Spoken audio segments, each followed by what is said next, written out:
Praise the lord. ప్రభునందు ప్రియ సహోదరులకు యేసుక్రీస్తు వారి శ్రేష్టమైన శుభప్రదమైన నామం పేరిట వందనాలు మరియు ఉదయకాలపు శుభాలు.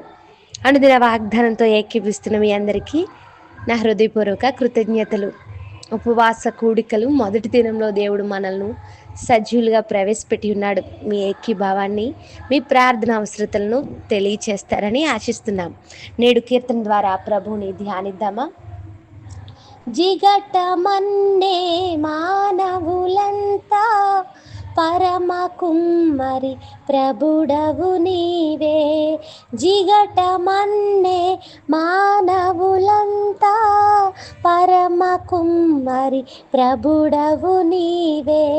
సృష్టికర్తను మరచి జనులు సృష్టినే పూజింపాదగునా. సృష్టికర్తను మరచి జనులు సృష్టినే పూజింపాదగునా. రేయి పగలు నీ పద సేవయే జీవదాయక చేయుట మేలు. సాటి లేని దేవుడ నీవే, నాదు కోట కొండయు నీవే.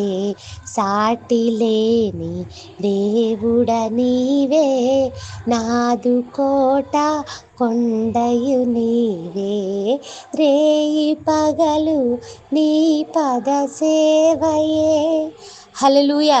చాలా అద్భుతమైన అర్థాన్ని ఇచ్చే పాట. మనుషులంతా మట్టై ఉన్నారు, ప్రభువు కుమ్మరై ఉన్నాడు.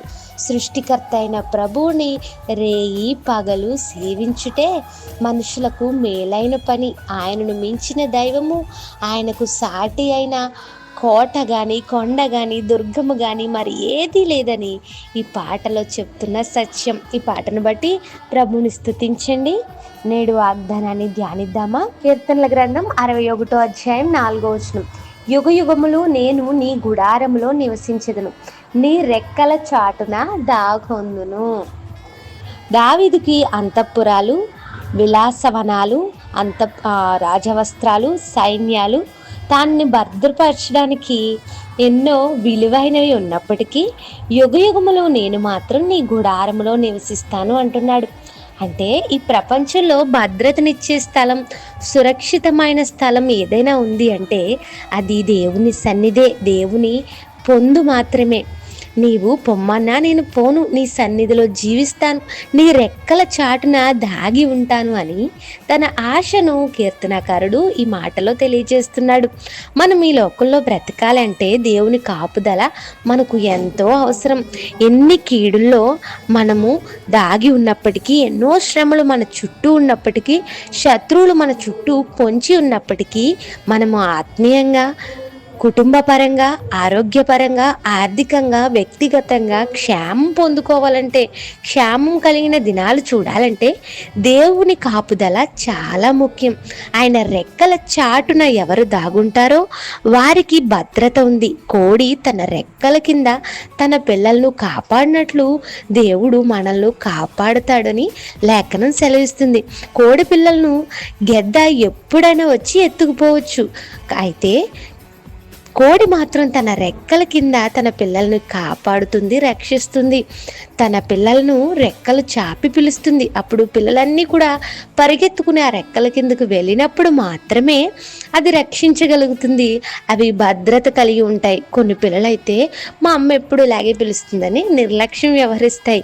అవి మరుసటి క్షణమే గ్రద్దకు ఆహారం అయిపోతాయి. అయితే ప్రభు మనల్ని దాచేవాడు, కాపాడేవాడు, మనల్ని పిలుస్తున్నాడు. ప్రభు పిలుపుకి లోబడి ఆయన రెక్కల ఆశ్రయంలో మనము చేరి ఉన్నామా అనేది ఆలోచన చేయాలి. నీతి సూర్యుని రెక్కల కింద మనకు ఆరోగ్యము, భద్రత కలిగి ఉంది. నీవు ఎక్కడున్నా ఆయన నిన్ను కాపాడుతాడు. ఆయన రెక్కల క్రింద నిన్ను దాచి ఉంచుతాడు.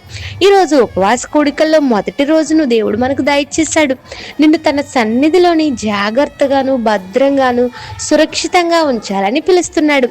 ఆయనను సమీపించగలిగితే, ఆయన గుడారంలో చేరి ప్రభువుని ఆశ్రయించగలిగితే, నీ విజ్ఞాపన ధ్వని ప్రభువుకు విన్నవించగలిగితే ఎంత దూరంలో ఉన్న మీ ఏకీభావాన్ని ఈ కూడికల్లో తెలియచేయగలిగితే ఆయన రెక్కల నీడను మీరు పొందుకుంటారు. ఆయన రెక్కల నీడ మిమ్మల్ని ఆవహిస్తుంది, మిమ్మల్ని సురక్షితంగా ఉంచుతుంది. ప్రభు గుడారములో నివసించే దీవెనలను పోగొట్టుకోకండి. తప్పక పాల్గొనండి, ఆశీర్వాదాలు పొందుకోండి. ఈరోజంతా ఈ వాగ్దానం ఆధారంగా ప్రార్థించండి. ప్రార్థన: నమ్మకం గల మా తండ్రి, మాతో మాట్లాడిన మాటలు బట్టి స్తోత్రాలు. నీ రెక్కల నీడలో, నీ గుడారములో యుగయుగములు ఉండాలని రాజైన దావీదే కోరుకున్నాడు. మేమెంతటి వారం తండ్రి? మా ప్రియులు నీ గుడారంలో నివసించే కృపను దయచేయండి. నీ రెక్కల పొందును కోరుకునే అవకాశాన్ని వారికి అనుగ్రహించండి. నీ సన్నిధిని అలక్ష్యము చేయక నీ సన్నిధానంలో ఉండే భద్రతను, సురక్షితమును పొందుకునే భాగ్యాన్ని మా ప్రియులందరికీ దయచేయండి.